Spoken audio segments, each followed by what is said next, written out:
Way more than baguettes.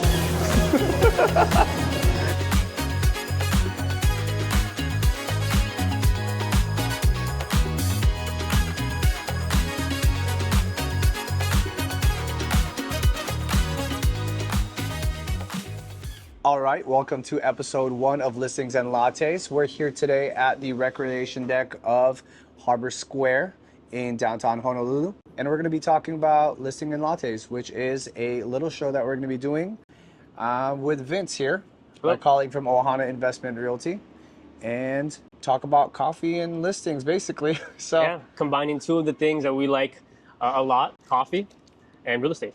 awesome. So let's go ahead and kick it off with the first listing. Welcome to Harbor Square, where urban convenience meets island living in the heart of downtown Honolulu. This spacious 1-bedroom, 1-bath condo sits high on the 22nd floor, offering a modern, open-concept layout with sleek appliances and updated features designed for comfort and ease. Living at Harbor Square means access to exceptional amenities, a recreation deck, a barbecue area, and a comprehensive maintenance fee that covers electricity, AC, cable, and more, all included in your $1,346 maintenance fee. And here's something to look forward to. The pool is currently undergoing an exciting renovation, bringing a fresh new look to your future oasis. Plus, the building is securely managed with an on-site security and resident manager, so you can enjoy peace of mind every day. And when it comes to location, you're set. Just off Nimitz Highway, you're minutes from Kaka'ako, Chinatown, Civic Center, and some of Honolulu's best dining, shopping, and entertainment. With easy access to H1 Freeway, Waikiki, major bus lines, and the future Skyline Rail Station, getting anywhere on the island is a breeze. But the real showstopper? The private lanai. Step outside and take in breathtaking panoramic views, the ocean, Honolulu's reef runway, and stunning island sunsets, all from your very own outdoor escape. Whether you're looking for a serene sanctuary or the excitement of city life, this condo delivers. All right, man, so what do you think about my listing? Dude, I think it actually looks really nice. I mean, this building itself is also really great. And, you know, the upgrades make it really look nice as well, you know? We were just here earlier, and for the maintenance fee as high as much it is, you can tell your money's at work. Yeah, you know, they're here every day, it looks like. And everything looks really brand new. It's like they updated it at least. It's not the newest building, but they keep it up to date, and that's where the money's going, right? That's right. With that kind of maintenance fee you're paying. It's crazy to hear probably anywhere else outside of Hawaii, but on average, you're paying at least $1,000 for maintenance fees in these towers. And you know, and that's kind of the norm, right? Like you're living in urban Honolulu versus living in a suburban area. I grew up in town. You grew up in the suburbs. Correct. I guess that's a really good segue to like, so what do you think about urban living? I mean, you lived out in Kapolei for most of your life, right? Yes. So yeah. What do you think about that versus, you know, coming into town where all the hustle bustle is? You know, I definitely think that there are pros and cons to both. I do enjoy suburban living, but you have to admit that majority of the action is happening in town. Majority of the work is in town. So just commuting from the west side all the way to the east side is such a hassle. So if you are able to even see yourself living urban, I mean, there's so much pros to it, but again, there's also just as much as cons too. Right. I grew up most of my my life out here in urban Honolulu, Kalihi Valley, and so, you know, living out here, there's just, everything's just so close by. I just feel like going out to the west side is just so far. You got to travel to H1 West traffic, you know. Oh, yeah. Doing all that kind of stuff. We probably have more of the things here in Hawaii first before you guys get it out there. Yes. And like, we have a lot of things to do, I want to say. Yes. Yeah. And I agree with that. I mean, when you make the commitment to live suburban, you're making the commitment that you're not going to be out and about. You know, you're not going to be part of the nightlife. It's almost boring. So depending on who you are, it really is, you know, what you want in life and the kind of lifestyle you want, right? That's what you're buying into, the lifestyle. Yeah. And I got to say, though, you basically trade up, you know, in terms of space. You trade up for convenience. So yes. When you're buying out in Honolulu or Hawaii in general, you're basically trying to decide what matters to you most. Do you prefer a shorter commute time, a shorter, smaller space to live in, or do you want that bigger space, a yard, you know, and don't mind the driving? Exactly. So, and you'll see that in the listings that we've seen. If you're not familiar with urban living is that the space feels a lot smaller than what you would get out in the suburban area, which is maybe in the next episode you'll see what that looks like. Yeah, But maybe we'll go to your side of the woods. yeah, go to Check my it side out, of the yeah. woods, and we'll check it out. We can see the difference in space. But that's what it is. So most of the time, anyone that buys into urban living is you're not really going to spend a lot of time in your space, in your home.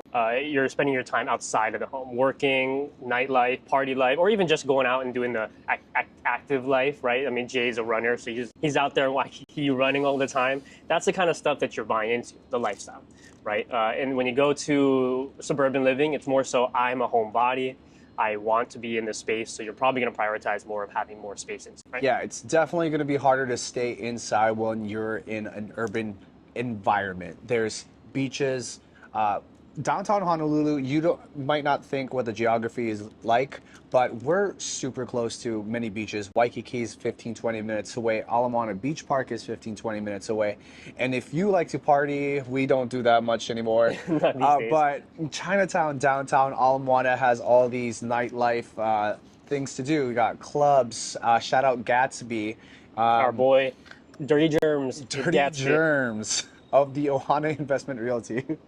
So we got so many things for you to do as, like, you know, if you're a young person or just a single body, there's just so many things for you to do in the evening versus when you're out on the west side or suburban living, you probably don't have much to do. Yeah. Maybe at least not in terms of, you know, what the youth would want, I think. You know, it's a lot of family life things. Dog parks, that kind of stuff.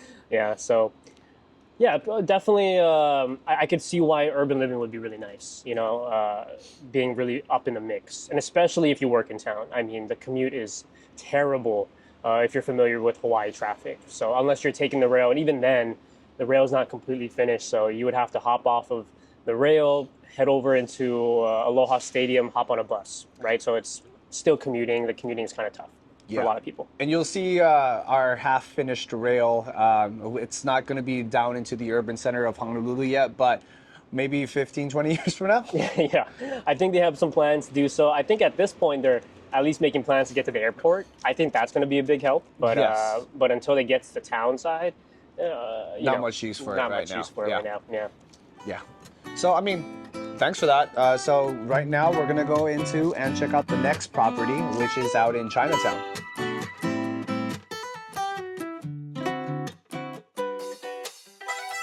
Imagine waking up to stunning ko'olau views from your spacious penthouse in the heart of Honolulu. With floor-to-ceiling windows, modern finishes, and a prime location, this home is all about style, convenience, and comfort. This one-bedroom, one-bath unit offers 716 square feet of interior living space, featuring sleek stainless steel appliances, quartz Calcutta countertops, and a cool ceramic tile flooring.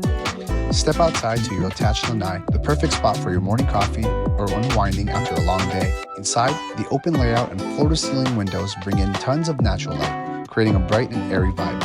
Living at Honolulu Tower means enjoying resort-style amenities, a saltwater pool, whirlpool spa, barbecue area, and 24/7 security for peace of mind. And with maintenance fees of $1,034, you get all of this plus water, sewer, and cable TV included. And let's talk location. Right on the edge of Chinatown, you're just steps away from Honolulu's best food spots, trendy cafes, and cultural landmarks. Need to get somewhere? Easy access in every direction, whether you're heading to work in the financial district or hitting the beach for the weekend. But here's what really sets this penthouse apart. Your very own private rooftop lanai, a massive 542 square foot outdoor retreat, exclusively yours. This penthouse is a rare find, space, style, and location all in one. Yeah, so that's the two listings there. I mean, Jay, what do you think? You've seen both of them. Which one do you like better? Are you asking me to choose a favorite? I'm asking you to choose a favorite. All right. Well, there's a lot to see in both. You know, the Honolulu Tower condo has a penthouse view. You have access to that rooftop lanai. And versus my listing, which, you know, you have amazing views of the harbor, amazing views of the runway. I don't want to sound biased, but I think I want to go with my listing. You know, even at $515,000 versus $450,000, I think for the value you get with the breathtaking views, I'm gonna go with that. No, and I can totally agree with that. I mean, even in terms of, obviously these units are already small enough. You kind of want to go with the one that also has a little bit more of square footage too. I would pay a little bit extra more for that. Another thing to point out, I think you were saying that your listing does come up with the most of the amenities or all of the amenities. Yeah, you run your AC all day, every day. Electricity and water is included. You can't beat that. Yeah, we've already talked about the listings. Let's talk about the lattes. Right. It's listings and lattes. We still got to talk about the lattes before we go. So what did you think, Jay? What did you think about Paris? I know you're a coffee connoisseur in these areas. So to be honest, Vince, when you said Paris was the only coffee spot available for this listing video, I wasn't too enthralled. Yeah. But if it's the only place that's open, it is coffee. It is coffee. And I will say this, everything other than the coffee, I mean, the pastries, the desserts and stuff, that only adds to the whole experience. And it's a very nice establishment. So that's nice. Yeah, honestly, I think of it like as what I'd say when we were at the place. I said it's a sweet Starbucks. Like a sweet Starbucks. Yeah, look. I got a mochi donut, a tart, and he got a panini thing. I got a sausage bread thing. I know Paris Baguette's pretty new in Hawaii, so I know it's big out some other places. So it's pretty new here. And to be honest, there are probably better local spots that we may have chosen. So next time we're gonna go ahead and feature one of the local businesses for coffee. And if you think that there's a coffee spot that you think we should feature, hit us up. Let us know. Absolutely. We always want to support local. This happens to be just the one that was really in the area. So hopefully the next time we get to the next episodes, we're going to have a lot more local ones, especially your favorite spots. Maybe we'll leave that as a mystery, but that'll be for another episode. Yeah. Well, thanks, Vince, for coming here. And next episode, like I said, let's head out to the west side. We'll see you at the west side. Okay, guys. All right, that is it for the first episode of Listings and Lattes. My name is Jay. And I'm Vince. And we're part of Ohana Investment Realty. And if you have any other neighborhoods that you think we should check out for this episode. And also, if you have any coffee you want us to try out, let us know. Let us know in the comments below. If you want to follow us on Instagram or YouTube, our handles and Instagrams are below. So, you know what? Cheers. Cheers.